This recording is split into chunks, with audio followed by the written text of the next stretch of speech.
What? This makes no sense. There's better ways to de-escalate a fight than poisoning somebody.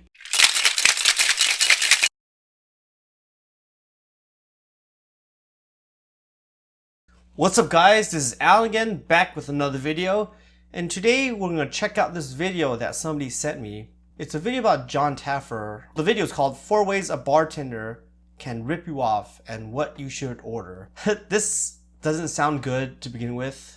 Let's go take a look. We go behind the bar here. That drink you ordered, what's really in your glass?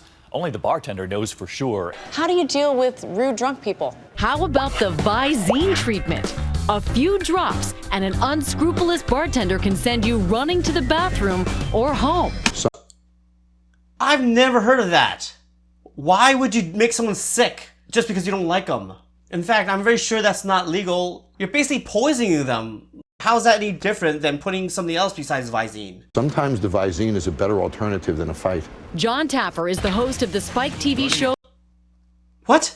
This makes no sense. There's better ways to de-escalate a fight than poisoning somebody. And here's his sad but true confession. Some bars mess with everybody, not just the rowdy drunk. Why would the bar... There are liquor laws. You can't mess with people with... How's that any different than a cook messing with people by putting stuff in their food that they didn't order? He met with us at New York's Marquee Club to demonstrate how easy it is for a bartender to cheat you by demonstrating 3 cocktail cons. Number 1, the short pour. I'm going to charge you for a full drink and give you about half a drink. And I'm not gonna know. You won't know it. I'm going to take an ounce. Why would the bartender short pour a guest? The liquor that the bartender pours is not theirs. Also, this is why I advocate using jiggers, so you don't even short pour on guests on accident. I'm going to take an ounce of scotch and put it in the shot glass. I'm going to take about a half an ounce and put it in that shot glass. It's less until you add this. One of the things you look out for in a bar is crushed ice in the bin. Who knew?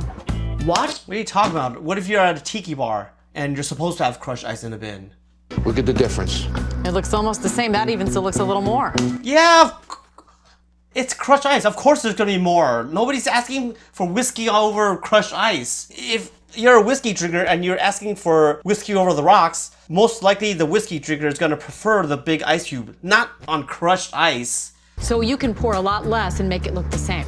You got it. So if I top this with cola, look at how little it takes. So this one I ripped you off with half as much liquor, and you think it's a better drink. No, you won't. Why would you think it's a better drink? You have crushed ice, which is gonna make it diluted to begin with. Even if you put a mixer on crushed ice, it's gonna taste over diluted. How would that in any way be a better tasting drink? Number 2, the long pour. That real special look. Little twinkle in I'm your gonna eye. take care of you. Right, I put my bottle up. Wow. Long pour. You think you got a lot? The long pour is a flair technique. It's probably one of the most basic flair techniques. It's not meant to deceive the guest. It's just meant to look cool. Especially when you're pouring on a shot glass, the higher the distance without creating a mess, the better it looks. It's not a tool to use to deceive your guests. That's not the point. And last but not least, the sneaky pour. 3, 4, 5, 6, 7. Now that's as much time as 2.5 ounces of liquor would be. Every liquor bottle has an air hole. When I cover that air hole with my finger, the fluid stops coming out. He pours a weak drink, but you're convinced it's strong. Oh my god. The guest can still see how much comes out of the pour spout that you slowed it down. They're not looking at how long you're pouring. They're looking at how much liquid comes out. They can see that it's not that much. Because when you plug in that hole, it just drops comes out. So if they really are paying attention, they can see that the flow is being obstructed. The general population doesn't know much about free pour counts. So they don't know that the count that you poured should have been 1.5 ounces. All they're looking at is the volume that's in the glass. Straw sitting in a glass of vodka hidden behind the bar. When I take that straw out and I put it in your drink, what's the first sip? Bartenders not soaking straws in vodka. What's the purpose of this? What if they're not drinking vodka? What if they're drinking gin and tonic and the first thing they get is vodka? They're gonna be like, this gin tastes over diluted, or this whiskey tastes like vodka. Something's wrong with this. Did you put something in my drink? Even beyond ripping people off, this is completely unethical, and I don't understand why bartenders would put such an elaborate setup just to skimp out on a few ounces that only benefits the owner. This has no benefits to the bartender. And in a bar business, sometimes people are losing so much money and they get desperate. They'll do whatever it takes. They do. For instance, Yes, but the bartenders are not the business owners. If the bartenders are being instructed to rip the guests off, that's a red flag. That means that the business is failing. If most bartenders, they're gonna be like, why am I here? Why am I getting risks being sued? Why am I getting sucked into this mess? And this is like a lot of work that you can easily get caught. How do you know that someone on the other side hasn't been a bartender before? These are not sneaky tricks, all right? People can see the other side from the bar, like something fishy's going on. the oldest trick in the bartending book, pouring cheap stuff into empty bottles of top shelf liquor, or simply watering down the booze.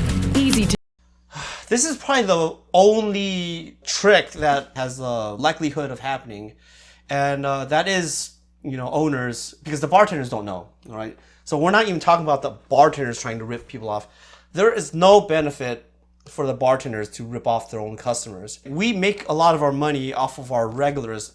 It makes no sense to, it's completely opposite. Most bartenders hook up their regulars, not rip them off. I could see this is probably the only, this is probably not the only way. The most realistic scenario is that the owner is getting desperate and is mixing inferior spirits with premium spirits to stretch it. But the reporter says that they cut it with water. I don't think they use water. You could get a whole jug of vodka for pretty cheap. It doesn't really make sense to use water. Even though vodka doesn't taste that much, you can definitely tell if it's watered down. Can you really taste the difference if it's mixed in something else? I would say probably 90% of people know. Have no idea what alcohol. I totally agree. Even when you don't adulterate the alcohol, let's look at vodka. If you blind tasted vodka, most people will not be able to tell the difference. I would say that most experienced bartenders could taste something different. They can definitely tell that those are not the same brands, even though they might not be able to identify which 5 brands of vodka that is. But yes, if you add a mixer, especially like cranberry juice, where it's super tannic and astringent, it will make it harder to discern what the base spirit is. Back in Los Angeles, Ben's helping us put that to the test. Ben mixes 3 vodka and cranberry drinks for each of them. One with Grey Goose, the other 2 using a brand no one knows. The drinks all look the same. Will they taste different? On the count of 3, 1, 2, 3, reveal. Both times it's the same. 3 out of 4 drinkers get it wrong. They would have been easy victims. Yeah, that is kind of unsettling. I wouldn't say it's a victim. If you're gonna pay, especially San Francisco prices where you're gonna pay like $18 for a Grey Goose, the profit margin is so high for beverages that there's actually no reason to rip your customers off. But yes, I would say that the general population probably can't tell the difference between a well vodka cran and a Grey Goose cran. So I would agree with on that. I just don't agree with the fact that a bartender would rip somebody off like that. Going back to that situation where the owners might mix premium and well or some kind of cheap vodka together, that is a more likely scenario, but that is extremely illegal. You can lose your liquor license for that. Yeah, I definitely would feel ripped off. Kind of makes you think like, well, why is this alcohol so much more expensive if you can't tell the difference between the two? Yeah, it's called advertisements. It's called marketing. Most spirits that cost the most, it's because of advertisements. It has nothing to do with how hard it is or how artisanal it is. Yes, of course, you get a pappy that's expensive. The pappies don't have any marketing. It's basically word of mouth, or look up an article. You're gonna age something for more than 10 years, 15, possibly 23 years. So yes, that will drive up the cost.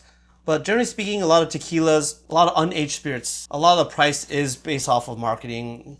Rule of thumb is if you hear a brand of liquor mentioned in a lot of music videos, most likely that's gonna artificially drive the price up of that brand. So yeah, that's an interesting video. It is very misleading.